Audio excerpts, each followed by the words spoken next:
é meu. Sabe por quê, meu querido? Porque quem me deu foi Jesus, quem capacitou foi Ele. Não vem do homem, vem do céu. Então, meu querido, não importa da maneira que tu está não, rapaz. Eu não sei como é que tu está aí hoje. Eu não sei como é que está a tua casa.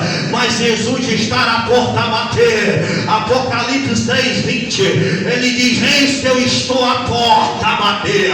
Se tu der ouvido a minha palavra e abrir a porta, eu entrarei e cearei contigo e tu comigo. Mas Satanás não é assim não, rapaz. Quando ele entra na tua casa, ele entra para derrubar. Quando ele entra na tua casa, ele entra para destruir. Quando ele entra na tua casa, ele entra para desfazer. Casamento, família, aleluia. O teu financeiro te deixa todo quebrado. Mas Jesus não. Jesus, ele te levanta, ele te sara a tua ferida, aleluia, ele te cura, ele te